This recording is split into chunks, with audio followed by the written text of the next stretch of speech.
आप सभी को जय मसीह की। आज का दिन बहुत विशेष है क्योंकि परमेश्वर के एकमात्र पुत्र हमारे उद्धारकर्ता प्रभु यीशु मसीह ने सारी मानव जाति के पापों का मूल्य क्रूस पर अपना प्राण देकर चुकाया और हमारे लिए अनंत जीवन का द्वार खोल दिया। क्रूस पर असहनीय पीड़ा सहते हुए प्रभु यीशु ने न सिर्फ हमारे पापों की कीमत अदा की, बल्कि उसने क्रूस पर होते हुए भी अपने वचनों के द्वारा मानव और परमेश्वर से जुड़े हुए कुछ अनछुए पहलुओं को भी हमारी शिक्षा के लिए प्रकट किया। प्रभु यीशु मसीह ने अपनी वाणियों के द्वारा मानव जाति के पापों की क्षमा की याचना से लेकर परमेश्वर की महानतम योजना को पूरा करने की उद्घोषणा की और अंत में अपनी आत्मा को विजय के उल्लास के साथ परमेश्वर पिता के हाथ में सौंप दिया। क्रूस पर से प्रभु यीशु मसीह द्वारा बोली गई इन्हीं 7 वाणियों की व्याख्या हम विभिन्न वक्ताओं के द्वारा सुनेंगे, परंतु उससे पूर्व आइए हम इस आराधना के लिए परमेश्वर से प्रार्थना करें। हे हमारे अत्यंत दयालु पिता परमेश्वर, बड़े धन्यवाद और कृतज्ञता के साथ एक मन होकर तेरे अनुग्रह के सिंहासन के सामने आते हैं। तेरा धन्यवाद करते हैं कि तूने हम पापियों से इतना प्रेम किया कि अपने इकलौते निष्कलंक और निर्दोष बेटे को हमारे लिए क्रूस पर बलिदान कर दिया। पिता परमेश्वर, हम तुझसे प्रार्थना करते हैं कि तू हमारी सहायता कर कि हम तेरे उस महानतम बलिदान के मर्म को समझ सके और पूरी विश्वास योग्यता और समर्पण के साथ अपना जीवन जिएं। इस आराधना का अनुभव हम सबके आत्मिक उत्थान का कारण हो। प्रभु यीशु मसीह के नाम से आमीन।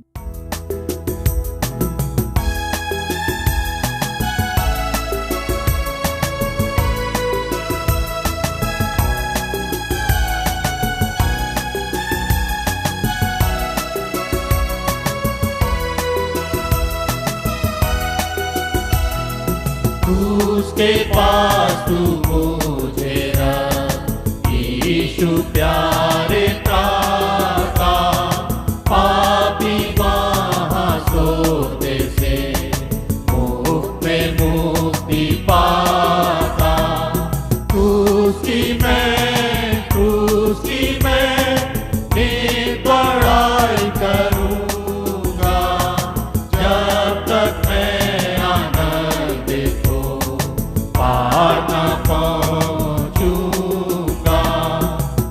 उसके पास जब आया मैं प्रेम और कृपा पाई, वहाँ किरण सूर्य की मेरे दिल में आई।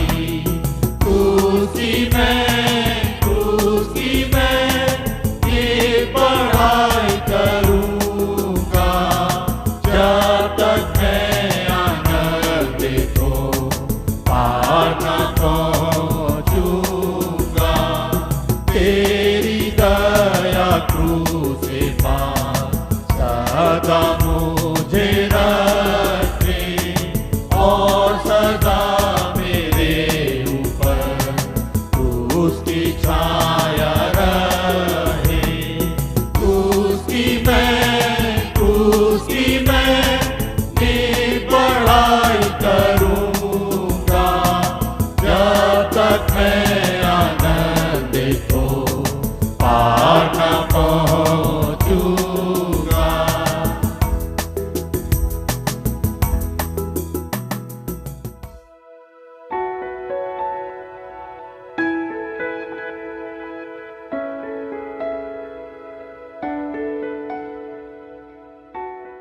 आप सभी को जय मसीह की।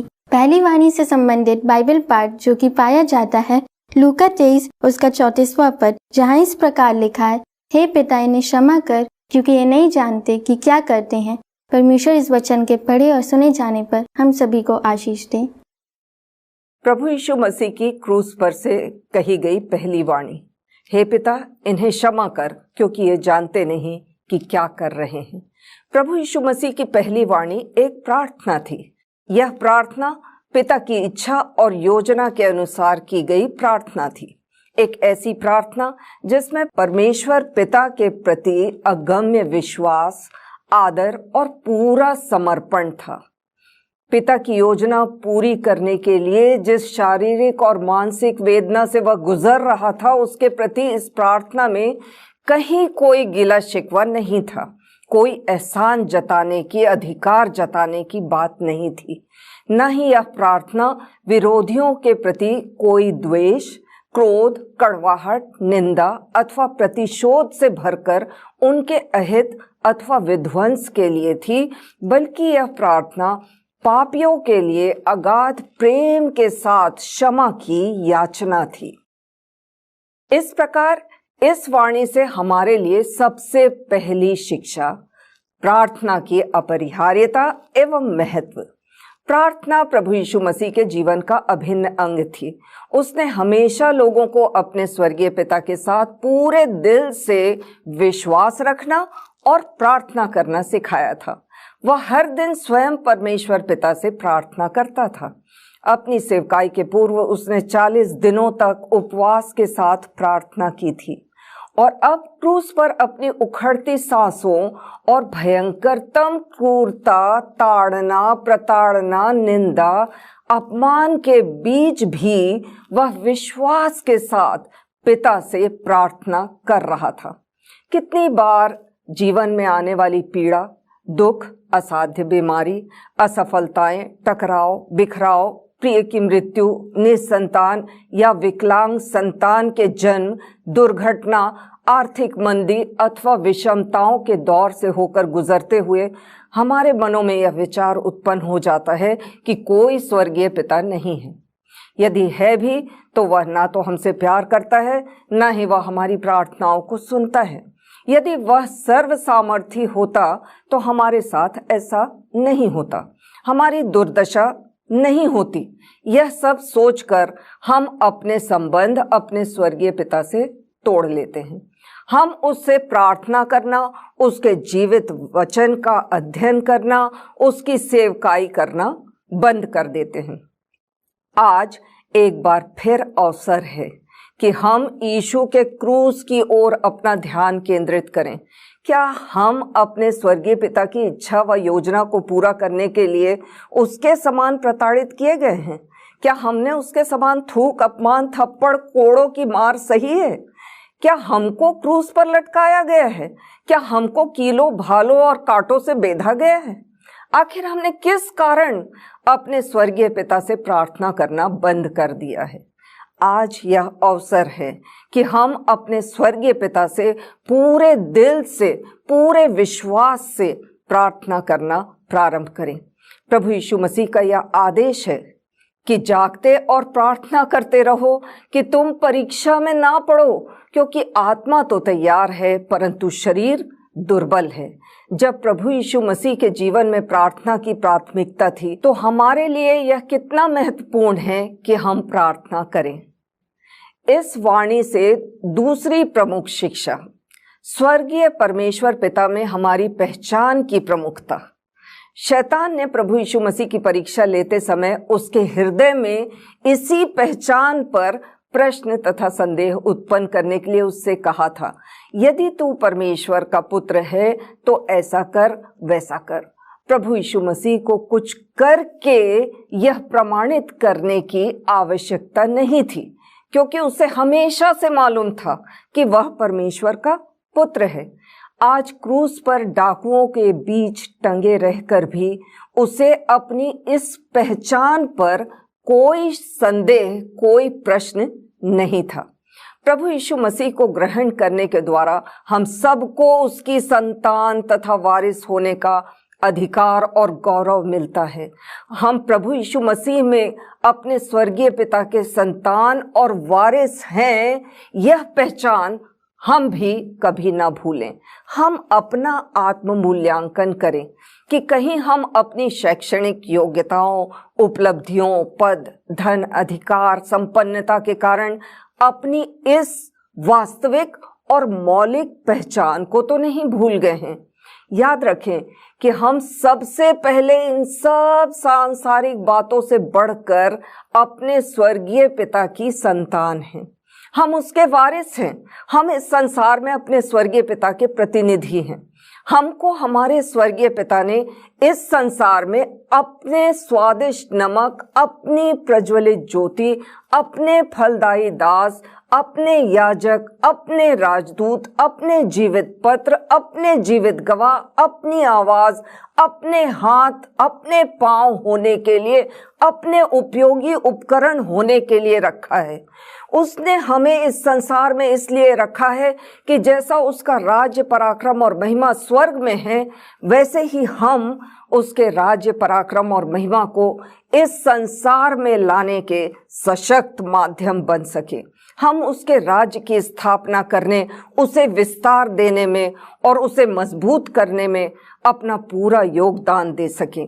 हम अपना आत्म मूल्यांकन करें कि कहीं नशे, व्यभिचार, चोरी, झूठ, अनैतिक संबंध, पद, अधिकार, अपने अन्य स्वार्थों की पूर्ति के लोभ लालच में पड़कर हमने अपनी आत्मा, अपने शरीर और अपने विश्वास का सौदा तो नहीं कर लिया है।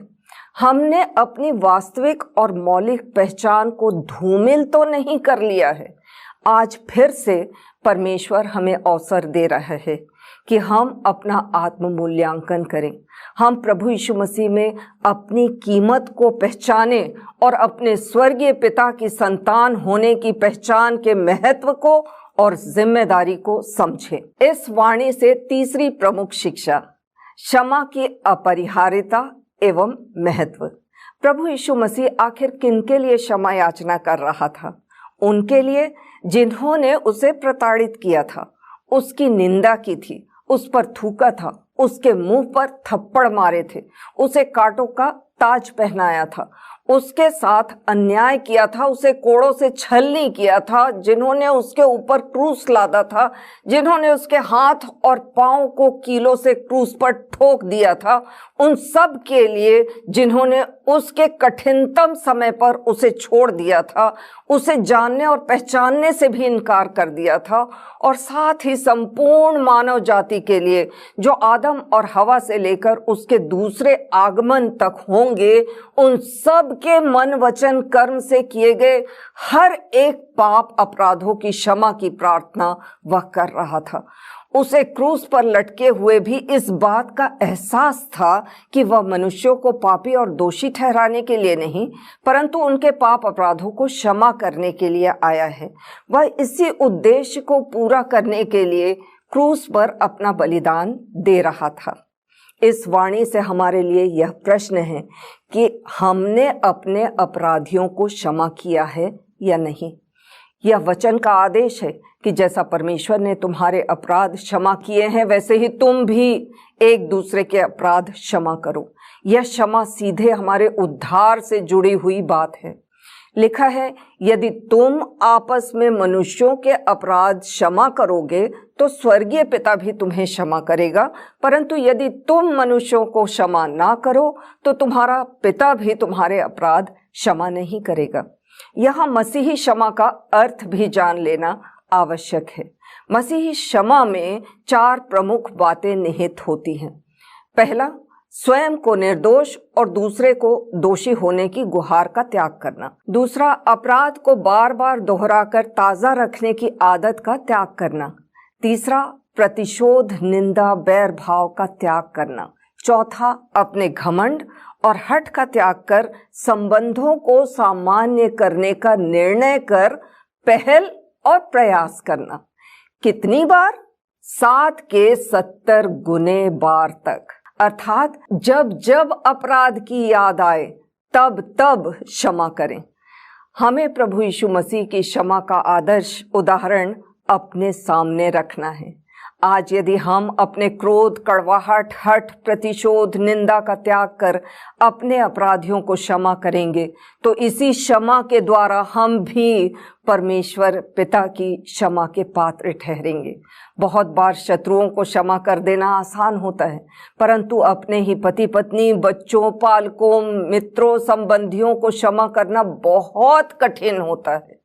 परंतु इसी क्षमा के द्वारा ही हमारे जीवनों में एकता, सामंजस्यता, शांति, मधुरता, स्थिरता, आनंद व संपूर्ण चंगाई संभव है।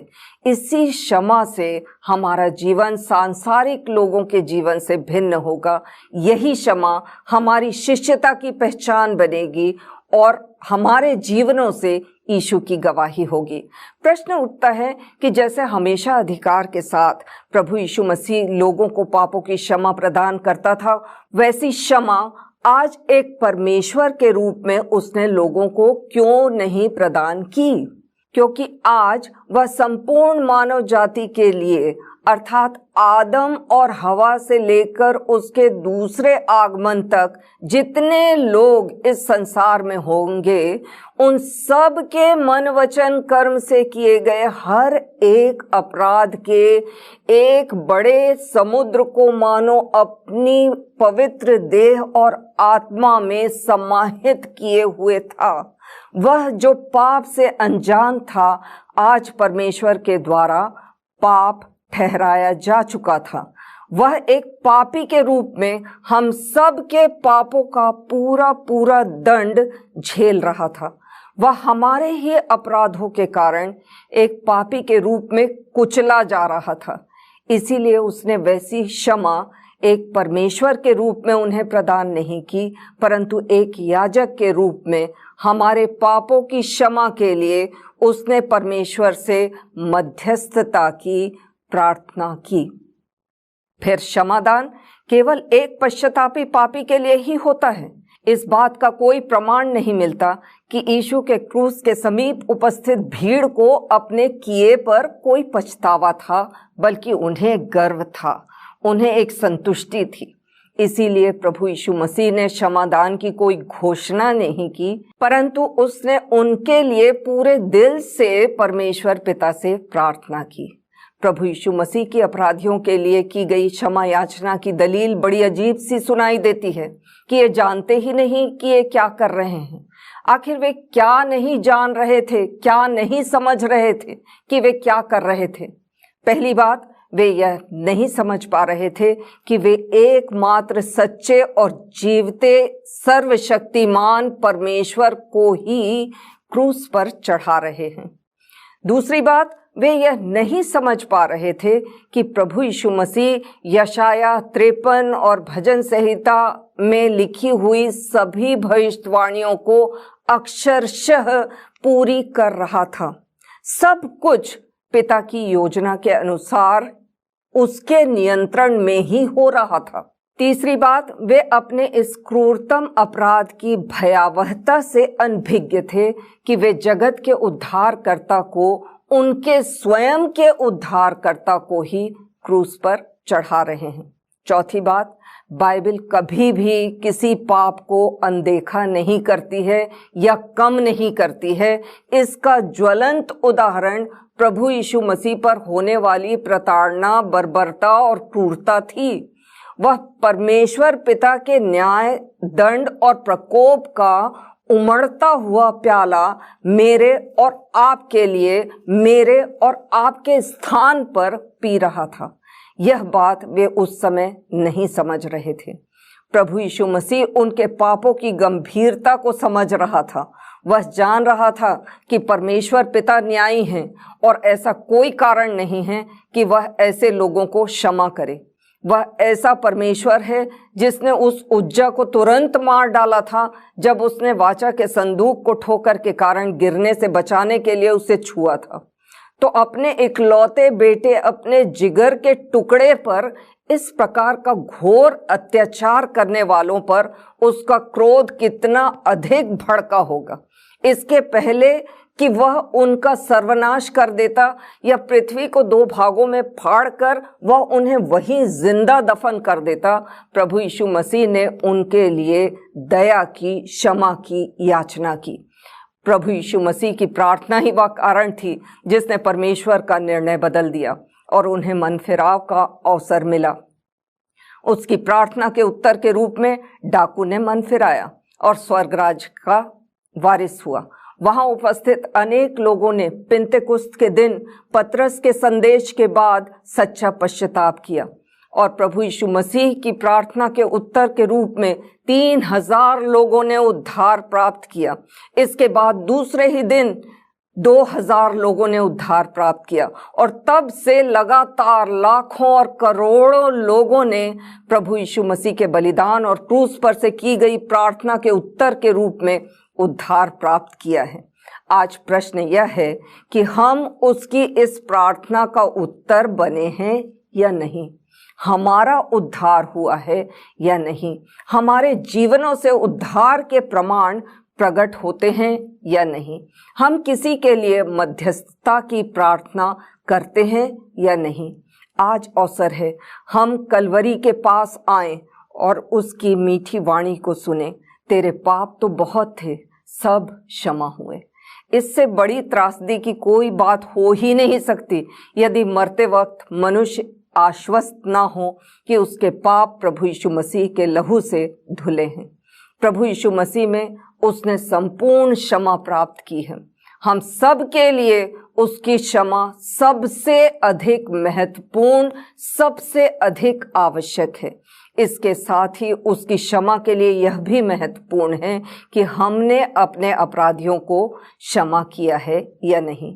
क्रूस पर टंगा हुआ प्रभु यीशु मसीह हमारा आदर्श है जिसका अनुगमन हमें करना है।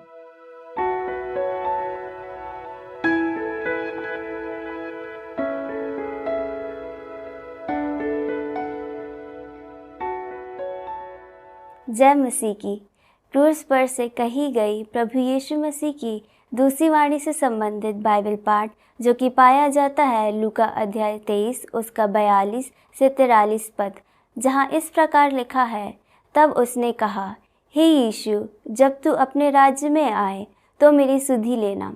उसने उससे कहा, मैं तुझसे सच कहता हूँ कि आज ही तू मेरे साथ स्वर्गलोक में होगा। परमेश्वर पिता उसके वचन के पढ़े जाने एवं सुने जाने पर आशीष दे। आमीन। क्रूस पर से कही गई दूसरी वाणी, तू आज ही मेरे साथ स्वर्गलोक में होगा।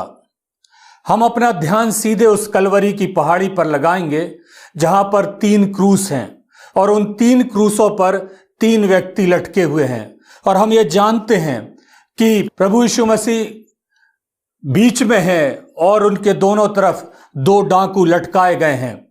हमारा उद्धारकर्ता, जगत का उद्धारकर्ता प्रभु यीशु मसीह आज उस क्रूस पर लटका हुआ है। यह बात बड़ी कठिन सी दिखाई देती है, यह बात बड़ी विचित्र सी दिखाई देती है। आखिर ऐसा क्यों? आखिर ऐसा क्यों?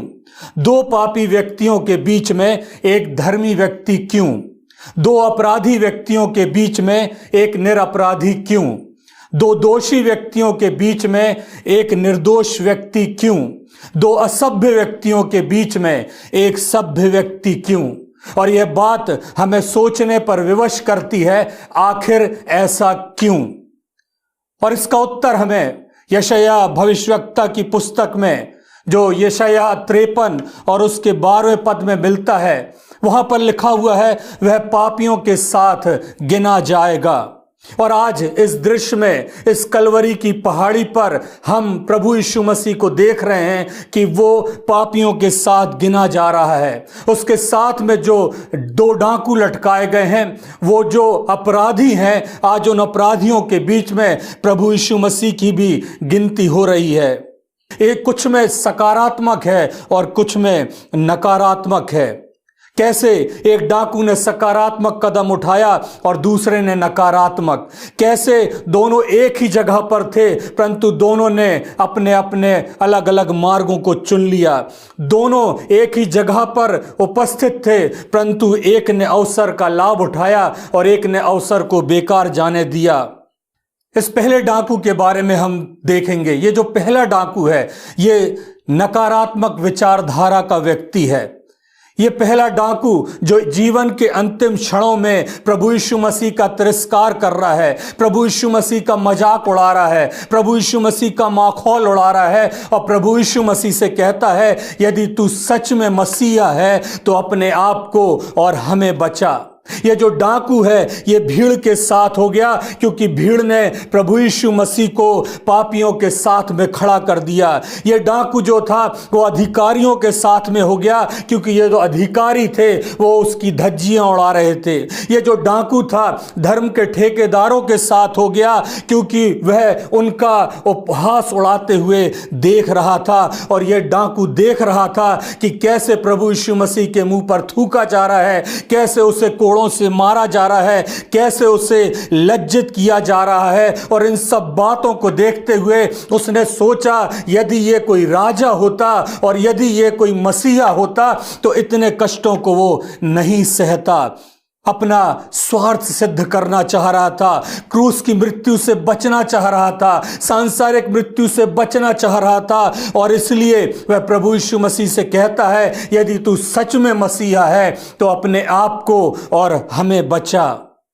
दूसरा डाकू जो सकारात्मक विचारधारा का था, यह जो डाकू था ये सकारात्मक विचार रखता था। उसे इस बात की चिंता थी कि मृत्यु के बाद मेरा क्या होगा, मृत्यु के बाद मैं कहां जाऊंगा, मुझे स्वर्ग मिलेगा या नरक मिलेगा, मुझे मेरे पापों से क्षमा मिलेगी या मुझे सजा मिलेगी। और जब उसने प्रभु यीशु मसीह को पहली वाणी बोलते हुए सुना कि हे पिता इन्हें क्षमा कर क्योंकि ये जानते नहीं क्या करते हैं, तब उसने प्रभु यीशु मसीह के स्वभाव को जाना, प्रभु यीशु मसीह के प्रेम को जाना, प्रभु यीशु मसीह के व्यवहार को जाना।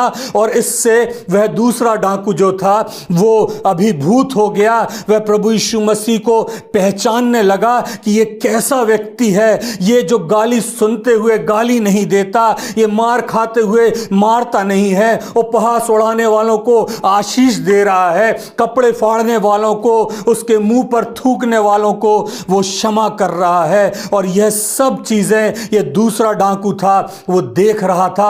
और तब एक आशा भरी नजरों के साथ वो प्रभु यीशु मसीह के पास आता है। फिलिप्पियों 4 उसके 6 में वचन कहता है, परंतु हर एक बात में तुम्हारे निवेदन प्रार्थना और विनती के साथ परमेश्वर के सम्मुख रखे जाएं। ये प्रभु यीशु मसीह के पास था और उसने अपना निवेदन अपनी प्रार्थना प्रभु यीशु मसीह के पास बड़ी दीनता और विनम्रता के साथ रखी। और उसने यीशु से कहा, जब तू अपने राज्य में आए तो मेरी भी सुधि लेना। हम में से बहुतेरे हैं जो इस क्रूस की छाया में रहते हुए भी उद्धार से वंचित हैं। हम में से बहुतेरे हैं जो सांसारिकता में लिप्त हैं। हम में से बहुतेरे हैं जो अपने जीवनों से, अपने कार्यों से, अपने व्यवहार से परमेश्वर का माखौल उड़ाते हैं। और हमें इससे शिक्षा लेने की जरूरत है। इस डाकू के हाथ पैर बंधे हुए थे परंतु उसका मुंह खुला हुआ था और उसने अपने शब्दों का उपयोग करते हुए यीशु से कहा कि जब तू अपने राज्य में आए तो मेरी सुधि लेना। वह पाप में दशा में पड़ा था, उसे अंदेशा हो चुका था और इसलिए उसने प्रभु यीशु मसीह से माफी मांगी। यह डाकू जो था हाथ नहीं जोड़ पा रहा था, घुटने नहीं टेक पा रहा था, परंतु उसके हृदय के भाव को, उसके आंसुओं को, उसके पश्चाताप को, उसकी क्षमा को प्रभु यीशु मसीह ने पहचान लिया। और प्रभु यीशु मसीह उससे कहते हैं, तू आज ही मेरे साथ स्वर्ग लोक में होगा। कितनी त्रासदी की बात होगी कि हम उद्धारकर्ता को जानते और पहचानते हुए भी उद्धार से वंचित हो जाएं। हमारी प्रार्थना होनी चाहिए कि प्रभु जब तू दोबारा अपनी महिमा में आए तो हमारी सुधि लेना। आज इस क्रूस के तले, इस पैशन वीक के समय में हम अपने होठों से, अपने शब्दों से प्रभु को पुकारें, उसे आवाज दें और अपने पापों की क्षमा मांगे और उससे कहें कि प्रभु जब तू अपने राज्य में आए तो मेरी सुधि लेना। निश्चय जाने कि प्रभु आपसे कहेगा, मुझसे कहेगा, हे मेरे पुत्र, हे मेरी पुत्री, मैं तुमसे सच कहता हूं, तू आज ही मेरे साथ स्वर्ग लोक में होगा।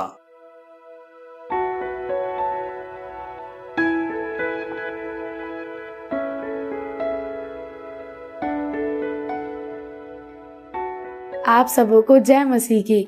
तीसरी वाणी से संबंधित बाइबल पाठ जो कि पाया जाता है यूहन्ना उसका 19वां अध्याय उसका 25वें पद से 27वें पद तक, जहाँ इस प्रकार लिखा है, हे नारी देख ये तेरा पुत्र और यह तेरी माता। परमेश्वर अपने इस वचन के पढ़े और सोने जाने पर हम सबों को आशीष दे। आमीन। तीसरी वाणी जो कि वचन में पाई जाती है यूहन्ना उसका 19वां अध्याय और उसकी 25 से लेकर 27 पद तक, जहां इस प्रकार से लिखा हुआ है, यीशु ने अपनी माता और उस चेले को जिससे वह प्रेम रखता था पास खड़े देखकर अपनी माता से कहा, हे नारी, देख यह तेरा पुत्र है। प्रभु यीशु मसीह के द्वारा क्रूस पर से कहे गए प्रथम तीनों वचन मानो एक दूसरे के साथ बहुत मजबूती से जुड़े हुए वचन है। पहले वचन में जहां सारा संसार आ जाता है और सारे संसार को क्षमा करने के लिए प्रार्थना आ जाती है, वहीं दूसरे वचन में प्रायश्चित का पहला फल और प्रायश्चित करने वालों को धन्य दाम का दान। तीसरे वचन में सबसे निकट के व्यक्ति अर्थात प्रिय शिष्य और प्यारी माँ को संबोधित किया गया है और अपने शिष्य तथा अपनी माता के मध्य एक नया संबंध स्थापित किया गया है। इन तीनों वचनों में तरस, सामर्थ और प्रबंध का संदेश है। यह संदेश मात्र उस समय के लिए ही नहीं था, अपितु यह संदेश हम सब के लिए आज तथा सदाकाल के लिए है। यदि पहली वाणी में क्षमा के वचन कहे गए तो सदाकाल के लिए कहे गए थे और हैं भी, और यदि दूसरी वाणी में स्वर्गधाम का शुभ संदेश था या प्रतिज्ञा थी तो वह प्रतिज्ञा आज भी प्रभु के पास आने वाले प्रत्येक पापी के लिए आज भी एक शुभ संदेश के रूप में है। और इस तीसरी वाणी में प्रबंध का संदेश है तो यह संदेश प्रत्येक दुखी, अकेले, निराश और हताश व्यक्ति के लिए सांत्वना के रूप में आज भी है। हम प्रभु यीशु मसीह के मानवीय तथा ईश्वरीय स्वरूप को देख सकते हैं। उसमें एक साधारण मानव का तथा एक प्रभावशाली व्यक्ति का अद्भुत सामंजस्य दिखाई देता है। एक तरफ चरनी में जन्म लेना उसके साधारण मनुष्य होने का आभास कराता है, तो वहीं दूसरी ओर स्वर्गदूतों के द्वारा दर्शन, ज्योतिषियों का दूर देशों से आना, चरवाहों के द्वारा एक बालक को सिजदा करना हमें उसकी भव्यता का आभास कराता है और उसके प्रभु होने की बात स्मरण दिलाता है। एक और थककर नाव में सोता हुआ साधारण व्यक्ति है तो दूसरे ही पल आंधी और पानी को डांटकर उन्हें थामने के द्वारा अपनी प्रभुता को दर्शाता है। एक और पश्चाताप करने वाले डाकू को स्वर्गलोक की प्रतिज्ञा देने वाला प्रभु, तो दूसरी ओर एक साधारण सी नारी का पुत्र जो अपनी अंतिम घड़ी में अपनी सांसारिक माता के प्रति चिंता करने वाला पुत्र है। इस वाणी से हम दो बातें सीख सकते हैं। पहली बात, प्रभु के सच्चे प्रेमी, यदि हम मसीह के सच्चे प्रेमी हैं तो प्रभु यीशु मसीह के सच्चे शिष्य भी हैं, और यदि हम उसके प्रेम की परिभाषा को सीख चुके हैं तो उसके प्रेम का प्रदर्शन हमें करना ही पड़ेगा। उसकी गवाही के रूप में उसे हमें प्रस्तुत करना ही पड़ेगा। उस प्रेम को व्यवहारिक रूप में लाना ही पड़ेगा। मरियम, यूहन्ना आदि जिनका उल्लेख यहाँ पर हुआ है, वे प्रभु को अत्यधिक चाहते थे, इसलिए इस अत्यधिक कठिन, विपरीत और प्रताड़ना से भरे हुए समय में भी उसके सबसे पास खड़े होकर अपने प्रेम का प्रदर्शन कर रहे थे। दूसरी बात, अपनों को योग्य स्थान देना। यह वाणी हमें एक विशेष शिक्षा देती है। अक्सर हम अपने कार्यों में उलझ जाते हैं तथा अपने परिवार एवं मित्रों को भूल जाते हैं, या फिर हम यह समझने लगते हैं कि हम परमेश्वर के कार्य कर रहे हैं, इसलिए हमारे पास इनके लिए समय ही नहीं है। हम लगभग उन्हें भुला बैठते हैं। यह बात उचित है कि हमें परमेश्वर के कार्यों को अपने पूर्ण अस्तित्व व संपूर्ण मन से करना चाहिए, परंतु ऐसी स्थिति में भी हमें अपने परिवार को भूलना नहीं है और उन्हें योग्य स्थान देना है। जिस प्रकार से पहला तीमुथियुस उसका 5वां अध्याय और उसके 8वें पद में लिखा हुआ है कि यदि कोई अपनों की और निज करके अपने घराने की चिंता ना करे तो वह विश्वास से मुकर गया है और अविश्वासी से भी बुरा बन गया है। हमारा परिवार हमारी गवाही है और इसका स्थान हमारे जीवन में विशेष होना ही चाहिए। हम यदि प्रभु यीशु मसीह के पहले तीनों अनमोल वचनों के बारे में विचार करें तो वह सिर्फ दूसरों की सुख सुविधा और आनंद के बारे में ही सोच रहा था। ये वचन इस बात का प्रमाण है कि यीशु का प्रेम कितना निस्वार्थ था। वह सिर्फ अपने दुख में ही उलझा हुआ नहीं था, परंतु दूसरे के दुख के विषय में भी सचेत था। सामान्य रूप से हमें अपने दुख दर्द सबसे बड़े लगते हैं, परंतु प्रभु मसीह के समान हमें दूसरों की आवश्यकताओं तथा उनके दुखों पर भी विचार करना चाहिए। हमें इस शिक्षा को अपने जीवन का हिस्सा बना लेना चाहिए। आइए हम स्वाभाविक सांसारिक संबंधों को उचित स्थान और योग्य सम्मान देना सीख लें और उसे व्यवहार में लाएं। आमीन।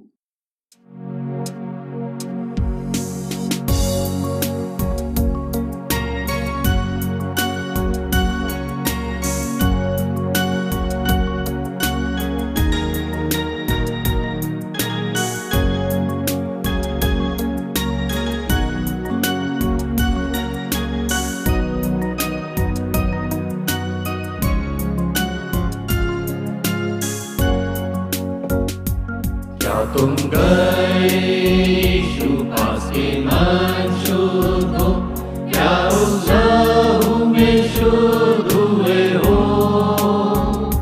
क्या संपूर्ण भरोसा उस पर रखते हो? क्या उस लहू में शुद्ध हुए हो? क्या तुम शुद्ध हुए हो? आत्मा शुद्ध करने लहू में क्या तुम्हारा मन निष्कलंक हुआ है? क्या उस लहू में शुद्ध हुए हो? क्या तुम चलते प्रतिदिन प्रार्थना के साथ? क्या उस लहू में शुद्ध हुए हो? क्या निरंतर शांति तुझे यीशु में? क्या उस लहू में शुद्ध हुए हो? क्या तुम शुद्ध हुए हो? आत्मा शुद्ध करने लहू में क्या तुम्हारा मन निष्कलंक हुआ है?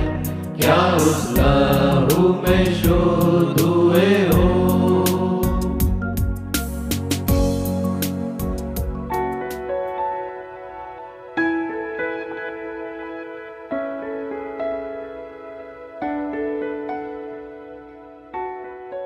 आप सभी को जय मसीह की। चौथी वाणी से संबंधित बाइबल पाठ जो कि पाया जाता है मत्ती उसका 27वां अध्याय 45 और 46 पद पर, जहां इस प्रकार लिखा है, दोपहर से लेकर तीसरे पहर तक उस सारे देश में अंधेरा छाया रहा। तीसरे पहर के निकट यीशु ने बड़े शब्द से पुकार कर कहा, एली एली लमा शबक्तनी, अर्थात हे मेरे परमेश्वर तूने मुझे क्यों छोड़ दिया। परमेश्वर पिता उसके वचन के पढ़े जाने एवं सुने जाने पर आशीष दे। आमीन। अंधकार का तीसरा पहर है।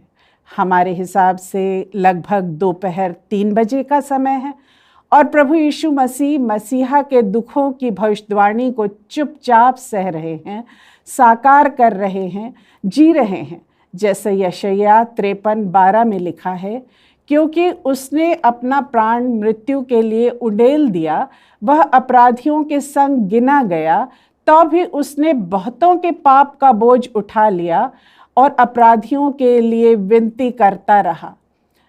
भजन संहिता 22 के आर्तनाद की यहाँ पुनरावृत्ति है, जहाँ राजा दाऊद अपने पाप के बाद ईश्वर से दूरी का एहसास भी करता है।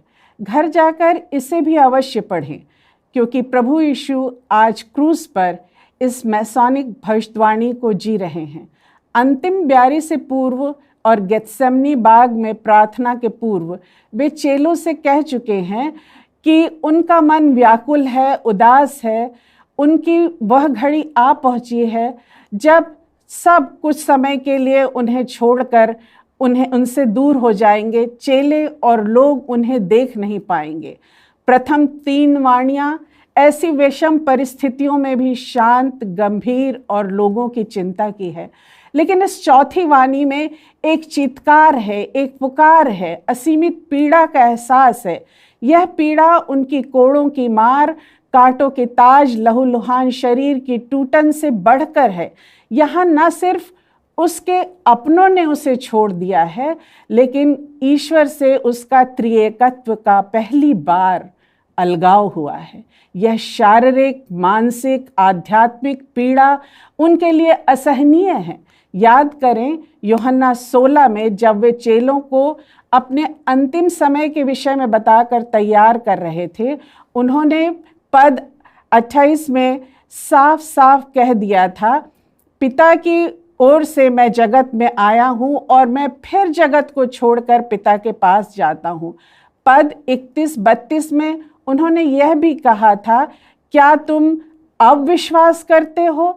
देखो वह घड़ी आती है कि तुम सब तितर बितर होकर अपना अपना मार्ग लोगे और मुझे अकेला छोड़ दोगे, लेकिन मैं अकेला नहीं होऊंगा क्योंकि पिता मेरे साथ है। इस वाणी से, इन भावों से हमें यह एहसास होना चाहिए कि किस प्रकार एक अपश्चातापित मनुष्य के लिए यह नर्क की सी स्थिति हो जाती है जब ईश्वर और पवित्र आत्मा उससे मुंह फेर लेते हैं।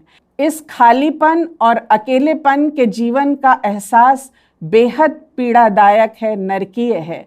अब उन्हें अपने अंतिम समय में इस मृत्यु के पीड़ादायक दंड को अकेले ही भुगतना है। यहाँ से कब्र का सफ़र, अधोलोक का सफ़र उन्हें अकेले ही तय करना है। यही पाप की ईश्वर निर्धारित न्यायिक नियति है। उनके साथ कोई भी नहीं। चेले भी भाग खड़े हुए हैं, पिता ने भी मुंह मोड़ लिया है। प्रभु यीशु का दुख, उनकी पीड़ा अपनी चरमोत्काष्ठा पर है। ना सिर्फ उन्हें शारीरिक पीड़ा है, ना सिर्फ उनके ऊपर समस्त संसार के भूत, वर्तमान और भविष्य के पापों का बोझ है, लेकिन उनके स्वर्गीय पिता ने भी उनसे मुंह मोड़ लिया है। वे तो पवित्र, सिद्ध, आज्ञाकारी पुत्र थे, जिनके लिए पिता परमेश्वर ने मत्ती 17:5 में कहा था, यह मेरा प्रिय पुत्र है जिससे मैं अति प्रसन्न हूँ। फिर पिता ने ऐसा क्यों किया? उनका पिता तो प्रेमी पिता है, अपराधों को क्षमा करने वाला है। वो तो संसार के लोगों से भी कहता है, मैं तुम्हें कभी नहीं छोड़ूंगा और ना कभी त्यागूंगा। फिर ऐसा क्यों हुआ? तो याद रखें कि प्रेमी पिता न्यायी ईश्वर भी है और उसे इंसानों को उसके पापों का पूर्ण दंड देना था, तो उसने अपना बेटा ही हम सब के लिए प्रॉक्सी के रूप में दे दिया। बलिदान का मेमना प्रभु यीशु मसीह बन गए। हमारे ही पापों ने यीशु को ढक लिया, तो फिर ईश्वर व पाप का कैसे मिलान हो सकता था? पूर्ण दंड भुगतने के लिए प्रभु यीशु को एक मनुष्य के रूप में, बलिदान के मेमने के रूप में यह अलगाव भी सहना पड़ा। तभी तो वे इस अग्नि परीक्षा से गुजरकर एकमात्र जिंदा मसीहा और उद्धारकर्ता बने, जिसका वर्णन पौलुस 1 तिमुथियुस 2:3-6 में इस प्रकार करते हैं। यह हमारे उद्धारकर्ता परमेश्वर को अच्छा लगता और भाता भी है, जो यह चाहता है कि सब मनुष्यों का उद्धार हो और वे सत्य को भली भांति पहचान ले, क्योंकि परमेश्वर एक ही है और परमेश्वर और मनुष्यों के बीच में भी एक ही बिचवई है, अर्थात मसीह यीशु, जो मनुष्य है, जिसने अपने आप को सबके छुटकारे के लिए दाम में दे दिया और उसकी गवाही ठीक समय पर दी गई। तो हमें आज पूर्ण विनम्रता पूर्वक यह स्वीकार करना है कि हमारे ही पापों के कारण यहाँ पहली और अंतिम बार ईश्वरीय त्रिएकत्व टूटा। लेकिन क्या हम वास्तव में ईश्वर के रहस्य को अपनी मानवीय सोच के अनुसार पूर्णता से समझ सकते हैं? शायद नहीं। प्रभु यीशु का यह आर्तनाद तो हमारा होना चाहिए था। जब हमारे पाप ईश्वर को हमसे दूर कर देते हैं, वह हमसे मुंह मोड़ लेते हैं, लेकिन उसकी बाहें हमारे लिए फैली रहती हैं। हाँ, उसका आशीषित हाथ हमारे ऊपर से अवश्य उठ जाता है, पर हमारे लिए उसकी चाहत वैसी ही बनी रहती है। यदि हम आज इस सत्यता को स्वीकार करते हैं कि जिस क्रूस की छांव में हम आज खड़े होकर इन अंतिम वाणियों की आशीषों को समझने का प्रयास कर रहे हैं, उस क्रूस पर ही तो हमारा पुराना मनुष्यत्व, हमारे पाप प्रभु यीशु के साथ कीलों पर ठोक दिए गए। तो क्या आज हमारा जीवन यह गवाही देता है? क्या हमारा जीवन परिवर्तित जीवन है? हम कितना भी प्रयास करें, हम इस वक्त प्रभु यीशु ने वास्तव में क्या महसूस किया होगा उसे संपूर्णता से समझ ही नहीं सकते। इसलिए मार्टिन लूथर किंग ने एक बार कहा था, ईश्वर ने ईश्वर को त्याग दिया, इसे कौन समझ सकता है? God had forsaken God, who can understand it. लेकिन हम अभी जितना समझ पाते हैं उससे हमारे हृदय धन्यवाद, विनम्रता, आश्चर्य, प्रेम और उसके प्रति महिमा तथा आज्ञाकारिता से भरे होना चाहिए। वह वचन जो भजन संहिता 22 अध्याय से लिया गया, इसे अगर आप पूरा पढ़ेंगे तो वह हमारे लिए एक आशा भी जागृत करता है और हमें आश्वस्त भी करता है। जैसे दाऊद भजन संहिता 22-24 में कहता है, क्योंकि उसने दुखी को तुच्छ नहीं जाना और न उससे घृणा करता है और न उससे अपना मुंह छिपाता है, पर जब उसने उसकी दुहाई दी तब उसने उसकी सुन ली।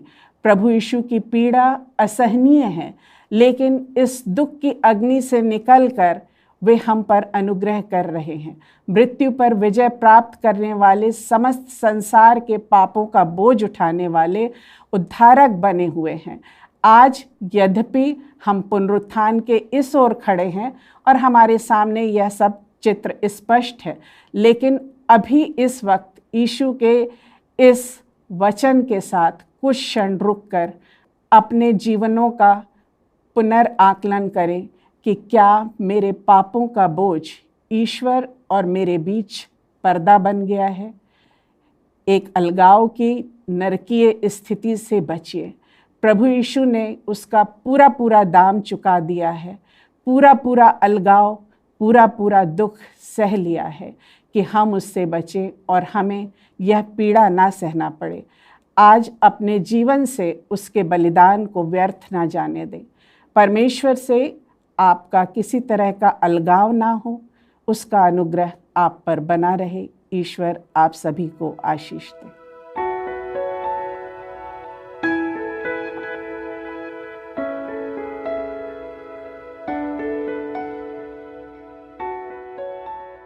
आप सभी को जय मसीह की। पांचवी वाणी से संबंधित बाइबल पाठ जो कि पाया जाता है यूहन्ना 19 के 28 पद में, जहां इस प्रकार लिखा है, इसके बाद यीशु ने यह जानकर कि अब सब कुछ हो चुका, इसलिए कि पवित्र शास्त्र की बात पूरी हो, कहा, मैं प्यासा हूँ। परमेश्वर इस वचन के पढ़े और सुने जाने पर हम सभी को आशीष दे। आमीन। प्रभु यीशु मसीह की पांचवी वाणी, मैं प्यासा हूँ। मुझे और आपको ये समझना होगा कि हम इसको दो तरह से देख सकते हैं। इस समय प्रभु यीशु मसीह बहुत दर्द में थे। अगर मैं और आप देखेंगे तो इसको हम सांसारिक रूप से और आत्मिक रूप से देख सकते हैं। पर क्या सच में प्रभु यीशु मसीह इस समय प्यासा था, और क्या उसकी प्यास जो थी वो सांसारिक थी कि आत्मिक थी? मैं और आप इसको वचन से देख सकते हैं, जहां लिखा है, इसके बाद यीशु ने यह जानकर कि अब सब कुछ पूरा हो चुका है, इसलिए कि पवित्र शास्त्र में जो कहा गया वह पूरा हो, कहा, मैं प्यासा हूं। वहां सिरके से भरा हुआ एक बर्तन रखा था, अतः उन्होंने सिरके में भिगोए हुए स्पंज को जूफे पर रखकर उसके मुंह में लगाया। इसको देखने के दो नजरिए हैं, एक सांसारिक रूप से और एक आत्मिक रूप से। जो लोग वहां खड़े थे वो ये समझ रहे थे कि यीशु मसीह सच में प्यासा है, उसको प्यास लगी है। बट मैं और आप जानते हैं कि ये प्रभु यीशु मसीह जो स्वयं परमेश्वर का इकलौता पुत्र है, वो जानता था कि उसकी ये वाणियां जो है अंतिम समय में इसको मैं और आप जानेंगे और इसको समझेंगे। और मैं और आप जानते हैं कि प्रभु यीशु मसीह ने जो यहाँ पर इस बात को कहा कि मैं प्यासा हूं, वो सांसारिक रूप से नहीं थी, पर आत्मिक रूप से वो इस बात को कह रहा था कि मैं प्यासा हूं। पर इसको हम देखेंगे किस तरह से? अगर हम संसार के रूप से देखें तो मुझे और आपको पता चलेगा, जब हम यशायाह नबी की किताब और उसका 53 में देखेंगे, वहां 5 5 में इस तरह लिखा है, परंतु वह हमारे ही अपराधों के कारण घायल किया गया, वह हमारे अधर्म के कामों के कारण कुचला गया, हमारी ही शांति के लिए उस पर ताड़ना पड़ी कि उसके कोड़े खाने से हम लोग चंगे हो जाएं। हम तो सब भेड़ों के समान भटक गए थे, हम में से हर एक ने अपना अपना मार्ग लिया और यहोवा ने हम सबों के अधर्म का बोझ उसी पर लाद दिया। मैं और आप जानते हैं कि प्रभु यीशु मसीह एक बड़ी वेदना से निकल रहे थे, ब्रोकन फ्लैश में थे, टूटा हुआ था सब कुछ, उनके हृदय जो था, शरीर जो था वो टूटा हुआ था, उनके शरीर पर बहुत कोड़े लगाए गए थे, बहुत लहू बह रहा था। और अगर हम सांसारिक रूप से देखें तो 53 में और उसके 3 से अगर मैं आपके सामने पढ़ूं तो लिखा है, वह तुच्छ जाना जाता और मनुष्य का त्यागा हुआ था, वह दुखी पुरुष था, रोग से उसकी जान पहचान थी और लोग उससे मुख फेर लेते थे, वह तुच्छ जाना गया और हमने उसका मूल्य ना जाना। वो शारीरिक रूप से बहुत कमज़ोर हो गया था, उसका बहुत लहू बह चुका था, वो बहुत वेदना में था। और मैं और आप जानते हैं कि किस तरह से उस समय वो जब शरीर में इतनी वेदनाओं के साथ और इतनी पीड़ा में था तो उसके मुंह से इस बात को हमने सुना कि मैं प्यासा हूं। बट मुझे और आपको जानना होगा कि अगर हम जानना चाहते हैं कि क्या वो आत्मिक था या शारीरिक था तो इस बात को हम वचन से देख सकते हैं। यदि मैं और आप यूहन्ना 4 और 34 में देखें तो वहां मुझे और आपको समझ में आ जाएगा कि यीशु मसीह किस बात के लिए कह रहा था। उसकी भूख अगर मैं और आप जान जाएंगे तो हमें पता भी चल जाएगा कि उसकी प्यास क्या थी यीशु मसीह की भूख, जो उसने वचन में एक बार अपने चेलों से कहा था। मैं और आप पढ़ सकते हैं यूहन्ना 4 और उसका 34 में उसने कहा, यीशु ने उनसे कहा, मेरा भोजन ये है कि मैं अपने भेजने वाले की इच्छा के अनुसार चलूं और उसका काम पूरा करूं। ये प्रभु यीशु मसीह का भोजन था। तो मैं और आप जानते हैं जब प्रभु यीशु मसीह का भोजन ये था तो उसकी प्यास भी ये नहीं थी कि सिर्फ उसको पानी चाहिए था। अगर उसका भोजन उसके भेजने वाले की इच्छा को पूरा करना है, उसके काम को पूरा करना है, तो उसकी प्यास भी ये नहीं थी, बल्कि उसकी प्यास ये थी कि वो अपने भेजने वाले की इच्छा को पूरे लगन के साथ पूरा करे। उसकी प्यास थी, वो प्यासा था मेरे और आपकी आत्मा के लिए, वो प्यासा था मेरे और आपके हृदय के लिए, वो प्यासा था मेरे और आपके प्रेम के लिए। मैं और आप जानते हैं किस तरह से प्रभु यीशु मसीह ने बड़ी बड़ी तकलीफ में इस बात को कहा कि मैं प्यासा हूं। क्या मैं और आप जानते हैं कि प्रभु यीशु मसीह, ये जो 5वीं वाणी है, इससे पहले प्रभु यीशु मसीह ने कहा, हे मेरे परमेश्वर, तूने मुझे क्यों छोड़ दिया। वो इस समय इस भयानक पीड़ा में, दर्द में, उसके पिता ने उसको छोड़ दिया है, संसार उसका नहीं है, अकेला सब ने उसको छोड़ दिया है, पर वो इस समय कह रहा है कि मैं प्यासा हूं। इतने दर्द में अपने पिता से अलग है, इतने दर्द में अपने लोगों से अलग है, और फिर भी वो कह रहा है कि मैं प्यासा हूं। वो प्यास मेरे और आपके प्रेम के लिए थी, वो प्यास जो थी मेरे और आपके आत्मा के लिए थी। जब उसको पिता ने छोड़ दिया तब भी वो मेरे और आपके विषय में सोच रहा था, तब भी वो ये चाहता था कि मैं और आप, ये संसार इस बात को जाने कि वो अपनी तकलीफों में था, परेशानियों में था, वेदना में था, एक भयानक पीड़ा से निकल रहा था। शैतान का पूरा राज्य जो था, जो अंधकार की ताकतें थी उसके ऊपर थी, उसके ऊपर बीमारियां थी, उसके ऊपर श्राप थे, उसके ऊपर मौत भी आ चुकी थी, और तब भी वो मेरे और आपके लिए प्यास में था, आपके और मेरे प्रेम के लिए प्यास में था। मेरे लोगों, क्या मुझे और आपको इस बात को समझना होगा? क्या मैं और आप इस प्रेम को समझते हैं? क्या हमारी प्यास इस बड़े प्रेम के लिए है? क्या हम ऐसी प्यास रखते हैं जिसने हमारे लिए ऐसी प्यास रखी? क्या हम प्रभु यीशु मसीह के पास जाने के लिए इतने प्यासे हैं? आज लोग प्यासे हैं संसार में चीजों को पाने के लिए, उनकी भूख है संसार में संपत्ति को और चीजों को, सांसारिक चीजों को बढ़ाने की। बट आज परमेश्वर का वचन मुझसे और आपसे कह रहा है कि हमारी प्यास होनी चाहिए, हमारी भूख होनी चाहिए परमेश्वर के काम को पूरा करने की, उसकी इच्छा पर चलने की, उसके प्यार की हमारी प्यास होनी चाहिए। और निश्चित रूप से अगर मैं और आप उसके इस प्यार को और उसके प्रेम को ढूंढेंगे, परमेश्वर का वचन जिस तरह से यिर्मयाह 29 और उसका 12 में कहता है, तब उस समय तुम मुझको पुकारोगे और आकर मुझसे प्रार्थना करोगे और मैं तुम्हारी सुनूंगा। तुम मुझे ढूंढोगे और पाओगे भी, क्योंकि तुम अपने संपूर्ण मन से मेरे पास आओगे। परमेश्वर आपसे और मुझसे कह रहा है कि वो आज भी मेरे और आपकी आत्मा के लिए, प्रेम के लिए और हृदय के लिए प्यासा है। एक काम सिर्फ करना है मुझे और आपको, अपने पूरे हृदय के साथ मुझे और आपको उसको ढूंढना है, ताकि वो हमें उस जीवन की रोटी में से और जीवन के जल में से पिला सके, खिला सके और हमारी उस भूख को तृप्त कर सके।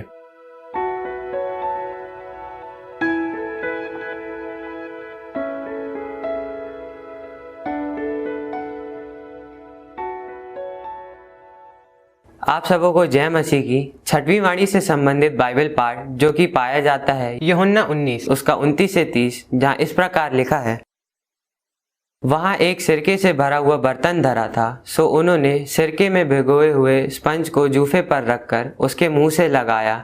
जब यीशु ने वह सिरका लिया तो कहा, पूरा हुआ, और सिर झुकाकर प्राण त्याग दिए। परमेश्वर पिता उसके वचन के पढ़े और सुने जाने पर आशीष दे। आमीन। क्रूस पर से प्रभु यीशु मसीह की छठवीं वाणी पूरा हुआ, जिसका वर्णन बाइबल में यूहन्ना रचित सुसमाचार उसके 19वें अध्याय और 20वीं आयत में मिलता है।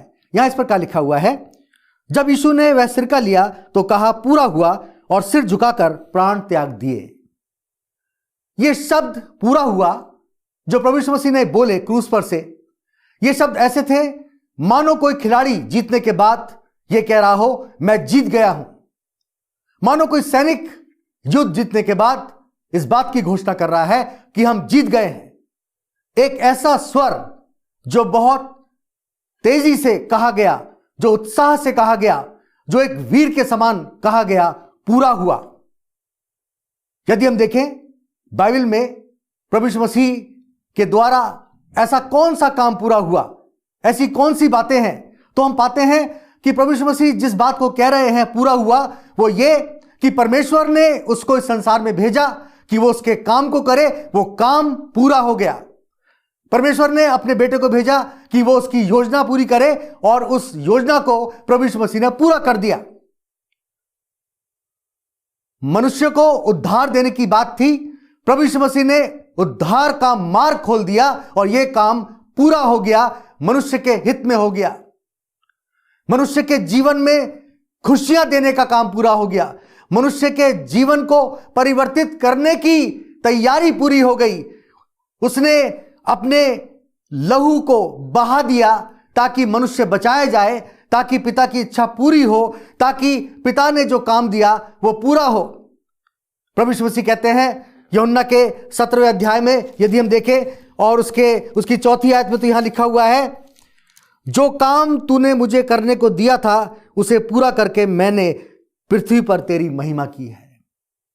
जो काम तूने मुझे दिया था, जो उद्धार का काम दिया था, जो चंगाई देने का काम दिया था, जो लोगों की भलाई करने का काम दिया था, जो लोगों के दुख दर्द दूर करने का काम दिया था, वो पूरा हुआ। मनुष्य के जीवन में खुशियां भर दी, मनुष्य के जीवन के दुख दूर हो गए, ये काम पूरा हो गया। प्रभु यीशु मसीह ने अपने काम को पूरा कर दिया और उसने इस छठवीं वाणी में इस बात को कहा दृढ़ता के साथ कि पूरा हुआ। परंतु यदि हम संसार में देखें तो हमको संसार में ये बातें पूरे होने की नहीं दिखाई देती। इतिहास में देखें तो हम पाते हैं बहुत से राजाओं ने भवन को बनाना चाहा परंतु पूरा नहीं हो पाया। जब ताजमहल बन गया तो राजा ने सोचा, शाहजहां ने, कि एक और ताजमहल बनाऊंगा जो काले संगमरमर से बनेगा, और उन्होंने उसको बनाने की कोशिश की, परंतु आज भी वो पत्थर वहां पर हैं, वो काम पूरा नहीं हो पाया। दिल्ली में कुतुब मीनार की उस बड़ी मीनार को हम देखते हैं, बहुत ऊंची इमारत, और तत्कालीन राजा ने सोचा कि एक और इमारत बनाऊंगा जो उससे बड़ी होगी, और उसके सामने वो इमारत का अवशेष हमको दिखाई पड़ता है जो पूरा नहीं हो पाया, वो भवन पूरा नहीं हो पाया। बहुत सी कहानियां जिनके क्लाइमैक्स आने थे पूरे नहीं हो पाए, बहुत सी कविताएं अधूरी रह गई, बहुत से फिल्म निर्माता फिल्म बनाना चाहते थे जो पूरी नहीं हो पाई, बहुत से काम राजाओं ने करना चाहा था परंतु वो पूरे नहीं हो पाए। इस संसार में अधूरापन है, इस संसार में अपूर्णता है। यदि मनुष्य के जीवन में हम देखें तो हम पाते हैं बहुत से लोग बोलते हैं हम पढ़ नहीं पाए, हम अपना अध्ययन पूरा नहीं कर पाए। बहुत से लोग कहते हैं हम फला फला पद पर जाना चाहते थे परंतु हम नहीं जा पाए। बहुत से लोग कहते हैं हमारे केस चल रहे थे, हमारे मुकदमे चल रहे थे, पूरे नहीं हो पाए, हमें न्याय नहीं मिल पाया। बहुत से खिलाड़ी कहते हैं हमको एक बार खेलने का मौका मिला और दोबारा मौका नहीं मिल पाया, हमारा खेलने का खेल पूरा नहीं हो पाया। बहुत से अभिनेता एक बार अभिनय करने के बाद दोबारा नहीं कर पाए, वो काम पूरा नहीं हो पाया। बहुत सी फाइलें पूरी नहीं हो पाई, बहुत से सरकारी काम पूरे नहीं हो पाए, बहुत सी इमारतें नहीं बन पाई। तो आज इस वाणी से हमारे लिए क्या शिक्षा है? इस वाणी से शिक्षा यह है कि प्रभु यीशु मसीह पूरा करने की सामर्थ्य रखता है। हम अधूरे हैं, हम अपूर्ण हैं, तो हमें चाहिए कि हम प्रभु यीशु मसीह के पास आए, जो हमारी इस अधूरी जिंदगी में पूर्णता लाकर रख देगा। वो हमारे कामों को पूर्ण कर देगा, वो हमारी अभिलाषाओं को जो उसके राज्य के हित की है पूरी कर देगा। वो हमारे उन सपनों को पूरा कर देगा जो हमने देखे। 3 बातें हम देखें अंत में।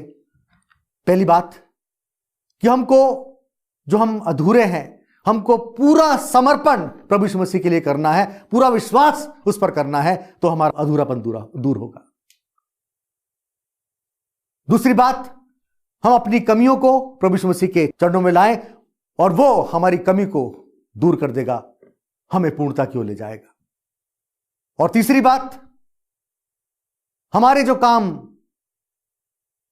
रुके हुए हैं, हमारी योजनाएं जो पूरी नहीं हो पाई, वो सब हम प्रभु यीशु मसीह के चरणों में लाकर रख दे, वो उसको पूरा करेगा। प्रभु यीशु मसीह पूरा करने की क्षमता रखता है। हमारे अंदर वो क्षमता नहीं कि हम पूरा करें, प्रभु यीशु मसीह पूरा करता है। उसने पूरा किया, वो हमारे जीवनों में अधूरेपन को हटा देगा, नई दिशा देगा, हमें सफलता देगा, हमें आगे बढ़ाएगा, क्योंकि प्रभु यीशु मसीह ने अपने सब कामों को पूरा किया। वो हमारे जीवन में भी काम करेगा। परमेश्वर अपने वचन पर आशीष दे।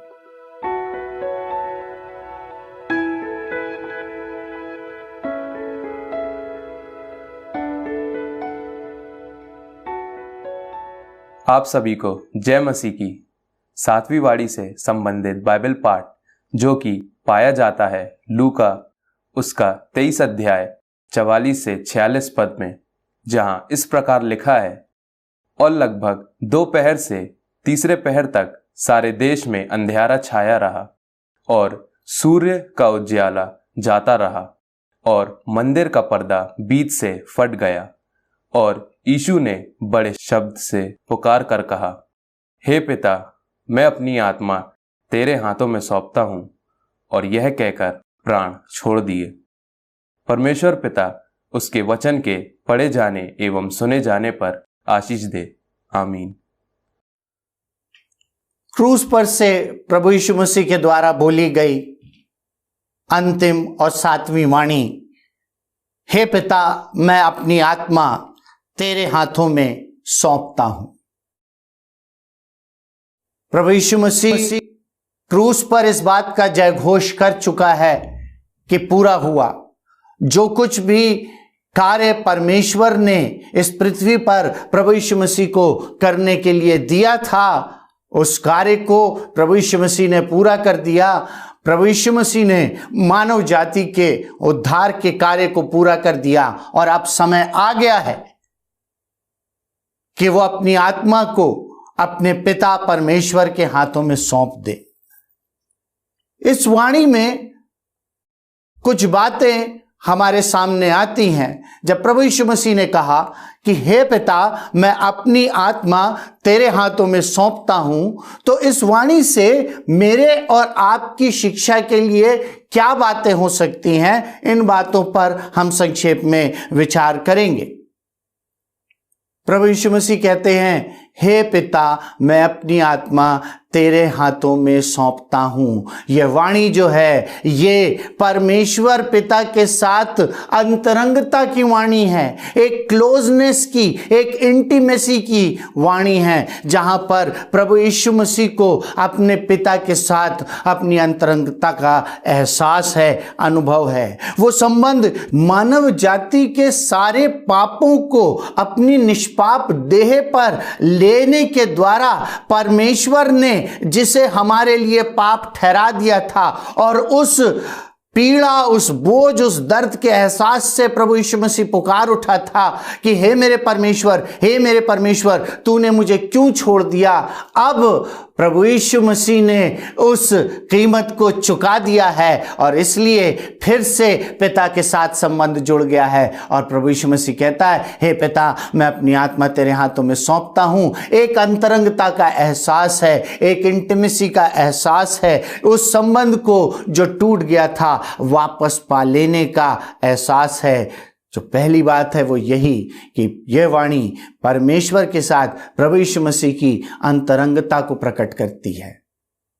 प्रश्न यह है कि क्या मैं और आप परमेश्वर के साथ उस अंतरंगता का अनुभव कर सकते हैं कि हम खुलकर कह सकें, हे पिता, हमें कोई हिचकिचाहट ना हो, मन में कोई शंका ना हो, मन में किसी प्रकार का भय ना हो, हम आत्मा की गहराइयों से उसे पुकार कर कह सकें, हे पिता।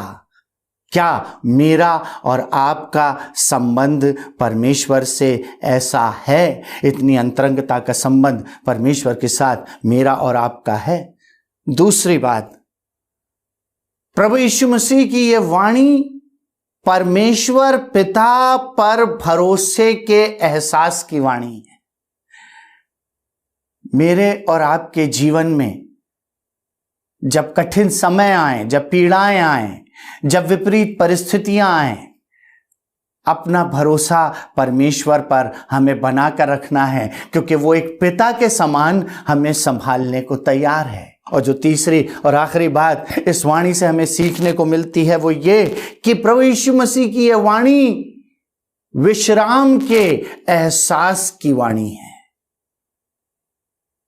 इस संसार में प्रभु यीशु मसीह ने अपनी सेवकाई को पूरा कर लिया और अब समय आ पहुंचा है कि पिता के हाथों में, पिता की समीपता में विश्राम पाए।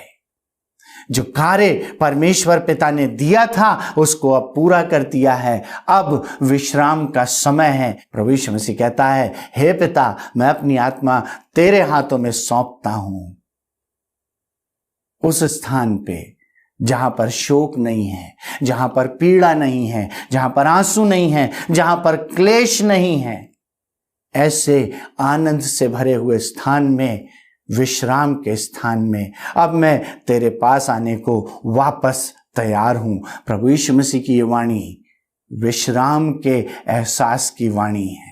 मुझे और आपको भी अपने जीवन में यह निश्चितता रखनी है कि इस संसार में भले ही हमें क्लेश होता है, पीड़ाएं होती हैं, परंतु यदि पिता के साथ हमारा संबंध बना रहेगा तो हम भी जब इस संसार से कूच करेंगे, हम भी निश्चिंतता पूर्वक कह सकेंगे, हे पिता, मैं अपनी आत्मा तेरे हाथों में सौंपता हूं, क्योंकि अब इस संसार के परिश्रमों से, इस संसार की पीड़ाओं से विश्राम प्राप्त करने का समय आ पहुंचा है।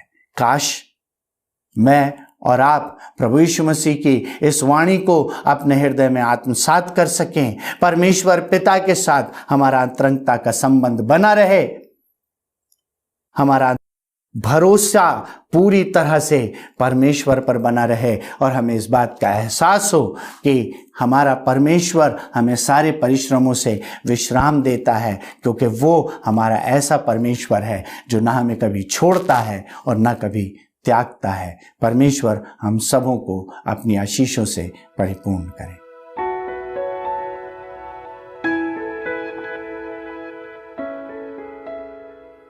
कुछ प्रश्न हैं जिनके उत्तर आज हम ढूंढने की कोशिश करेंगे। बहुत लोगों के मन में ये प्रश्न उठते रहते हैं कि मसीही लोग गुड फ्राइडे क्यों मनाते हैं, मसीही विश्वास में इसका महत्व क्या है। सबसे पहला प्रश्न ये पूछा जाता है कि गुड फ्राइडे क्यों मनाया जाता, तो उसका एक सीधा और साधारण सा उत्तर ये है कि इस दिन यीशु मसीह को क्रूस पर चढ़ाया गया था और वहां से उन्होंने 7 वाणियां बोली थी।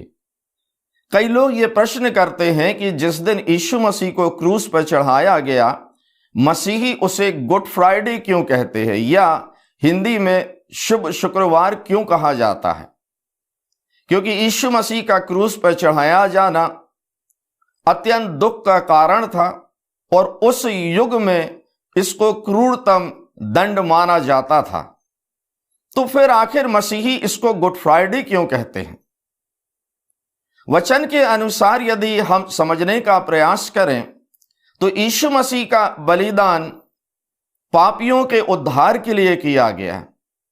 यीशु मसीह हमारे पापों के लिए क्रूस पर मरा है और हमको पापों से छुटकारा मिला है। वचन में लिखा है कि परमेश्वर ने सारे जगत से प्रेम किया और उसने अपना इकलौता पुत्र दे दिया है। यीशु मसीह के लिए कोई जाति और धर्म नहीं, देश की सीमाएं नहीं, कोई रंग भेद नहीं है। वो हर एक के पापों के लिए क्रूस पर चढ़ाया गया और हमारे लिए ये गुड फ्राइडे इसलिए है क्योंकि इस दिन हमको पापों से छुटकारा मिला। मनुष्य स्वयं अपने पापों से उद्धार प्राप्त नहीं कर सकता था। यीशु मसीह के क्रूस पर चढ़ाए जाने से, उसके लहू बहाए जाने के द्वारा हमें हमारे पापों से छुटकारा मिलता और हम पाप की गुलामी से आजाद होते हैं और वो मेरे और आपके लिए एक खुशी का कारण है। इसलिए हम ये मानते हैं कि गुड फ्राइडे मेरे और आपके लिए दुख का नहीं लेकिन हमारे लिए खुशी और आनंद का विषय है, क्योंकि इस दिन मानव जाति को पाप से छुटकारा मिलता है। दूसरा प्रश्न यह है कि मसीहत में गुड फ्राइडे का महत्व क्या है? आखिर मसीही इस दिन आराधना क्यों करते हैं? 7 वाणियों पर चिंतन क्यों किया जाता है? इस प्रश्न का उत्तर ढूंढने के लिए हमें थोड़ा सा इतिहास के पन्नों को पलटने की जरूरत है। हम थोड़ा सा भूतकाल में वापस जाएंगे और इतिहास को समझने की कोशिश करेंगे। इस्राएली 400 साल तक मिस्र की गुलामी में रहे। परमेश्वर ने उन्हें मिस्र की गुलामी से बाहर निकाला और जिस रात उनको मिस्र की गुलामी से बाहर निकाला गया, परमेश्वर ने उन्हें आज्ञा दी थी कि एक फसह का मेमना बलिदान करना और उसके लहू को अपने चौखटों पर लगाना, क्योंकि परमेश्वर वहां से गुजरेगा और परमेश्वर मिस्रियों को दंड देगा। लेकिन जिसके घर पर, उसकी चौखट पर लहू लगा होगा, वो मृत्यु से बच जाएगा। इस्राएली जब मिस्र के गुलामी से बाहर निकले तो उन्होंने उस यादगार में कि हमने कैसे मिस्र में बहुत दुख उठाया, हमने आंसू बहाए, हमने गुलामी की और कैसे परमेश्वर हमको मिस्र की गुलामी से बाहर लेकर आया, इस विषय को समझने के लिए और इस विषय को लगातार अपने जीवन में बनाए रखने के लिए वो लोग फसह का पर्व मनाते थे। फसह के पर्व के लिए जो यूनानी शब्द है वो इस बात को बताता है कि इसका अर्थ है लांग जाना। परमेश्वर ने इस्राएलियों को छोड़ दिया। वचन में इस बात को कहा गया है कि यूहन्ना ने यीशु मसीह की ओर संकेत करते हुए कहा, देखो परमेश्वर का मेमना जो जगत के पाप उठा ले जाता है। मनुष्य अपने आप उद्धार प्राप्त करने में सक्षम नहीं था और वो स्वयं अपने पापों से मुक्त नहीं हो सकता था। जैसे उस युग में जब इस्राएली मिस्र से बाहर निकले, एक फसह का मेमना बलिदान किया गया। यीशु मसीह संसार के लिए परमेश्वर की ओर से एक इंतजाम है, वो परमेश्वर का मेमना है। और इतिहास इस बात को बताता है कि रोमी शासन में इस्राएलियों ने यीशु मसीह को षड्यंत्र करके पकड़वाया और उन्होंने पिलातुस से ये चाहा कि यीशु मसीह को क्रूस पर चढ़ाया जाए, क्योंकि उस जमाने में इसको क्रूरतम दंड माना जाता था। ये फसह खाने के बाद यीशु मसीह गतसमनी बाग में गया और वहां पर उसे गिरफ्तार किया गया। दूसरे दिन शुक्रवार था और यीशु मसीह को क्रूस पर चढ़ाया गया है। ये परमेश्वर की व्यवस्था के अनुसार है, परमेश्वर के भविष्यवाणियों के अनुसार है कि वो संसार जो पाप की दलदल में धंसा है उसको पाप के दलदल से बाहर निकाला जाए और उसको स्वतंत्र किया जाए। ये परमेश्वर का अनुग्रह है, ये परमेश्वर का प्रेम है। जब ये प्रश्न पूछा जाता है कि परमेश्वर प्रेम करता है तो वो कैसा प्रेम करता है, वो कितना प्रेम करता है, ये उस समय शुक्रवार को जब यीशु मसीह को क्रूस पर चढ़ाया गया तो लोगों ने परमेश्वर के प्रेम को देखा, यीशु मसीह के प्रेम को देखा कि वो पापियों के लिए अपने आप को बलिदान करता और उसको क्रूस पर चढ़ाया गया। यीशु मसीह मेरे और आपके लिए, सारे संसार के पापों के लिए क्रूस पर चढ़ाया गया, उसका लहू बहाया गया ताकि हमको पाप से आजादी मिल सके। यीशु मसीह ने भी एक बात बड़े स्पष्ट तरीके से कही थी, जो पाप करता है वो पाप का दास है। दूसरी बात यीशु मसीह ने यह कही कि पाप की मजदूरी मृत्यु है। इन दोनों दंड से बचाने के लिए, क्योंकि मनुष्य ने पाप किया है, दंड उसको मिलना चाहिए था। यहां पर शुभ शुक्रवार में मैं और आप एक बात को देखते हैं कि दो बातें परमेश्वर की ओर से प्रकट की गई।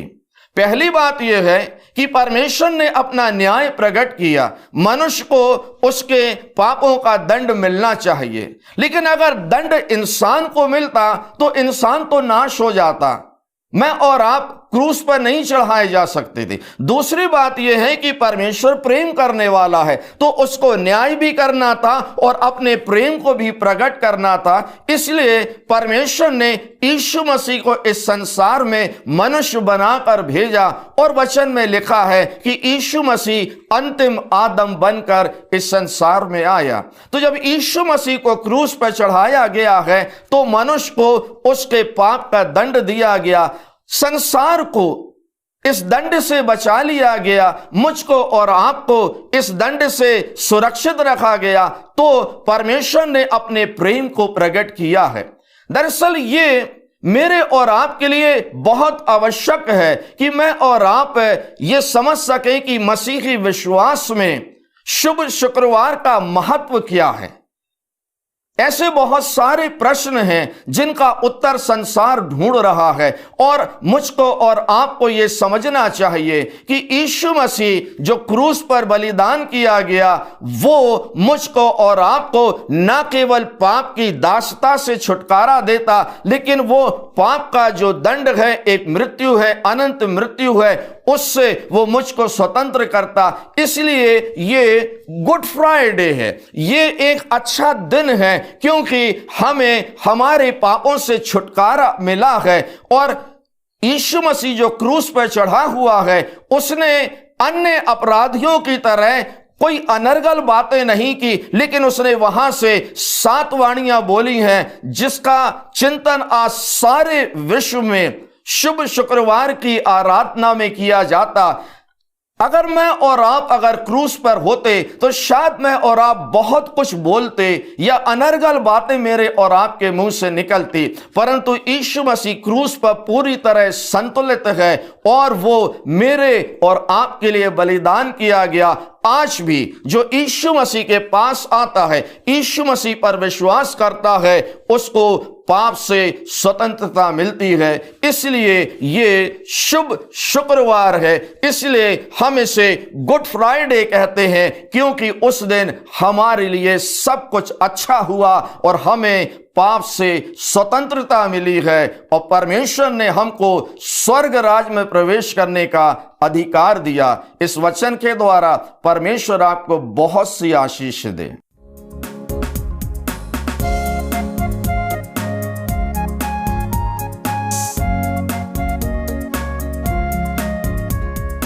और किसी बात की बड़ाई ना करे, यीशु मसीह के क्रूस को छोड़। और किसी बात की बड़ाई ना करे, यीशु मसीह के क्रूस को छोड़। यीशु मसीह के क्रूस को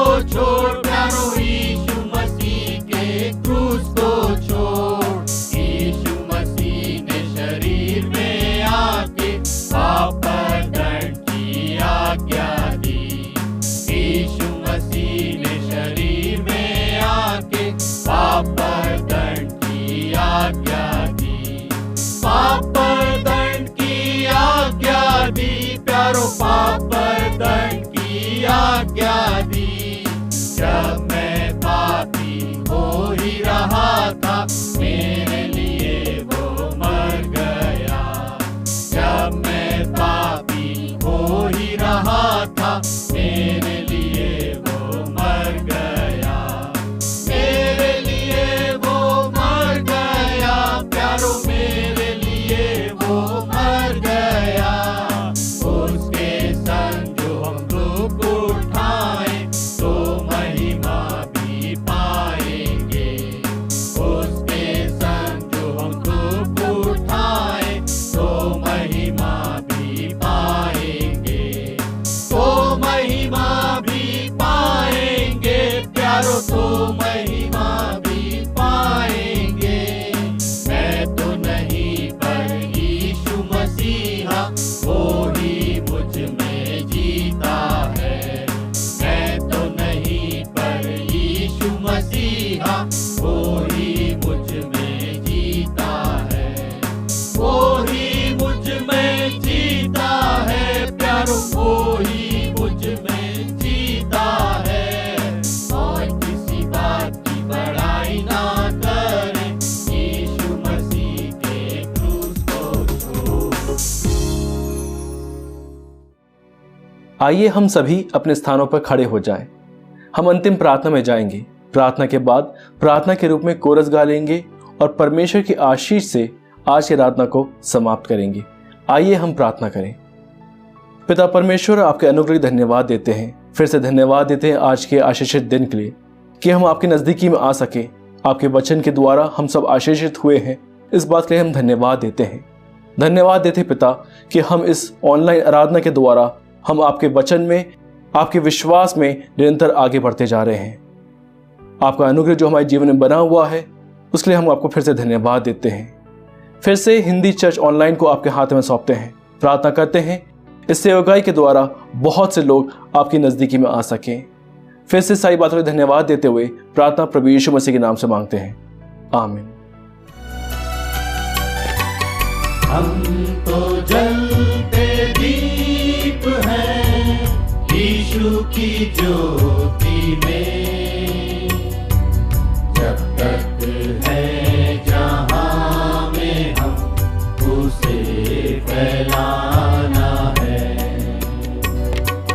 अंधियारी डगर में हो आंधियां कहीं, उस मसीह की ज्योति हर कहीं फैलाना है। हम तो जलते दीप हैं। आइए हम परमेश्वर की आशीष ग्रहण करेंगे। अब हमारे पिता परमेश्वर का प्रेम, प्रभु ख्रीष्ट का अनुग्रह और पवित्र आत्मा की शांति और सहभागिता हमारे साथ और प्रत्येक विश्वासी के साथ अब से लेकर अंत तक होती रहे, आमीन।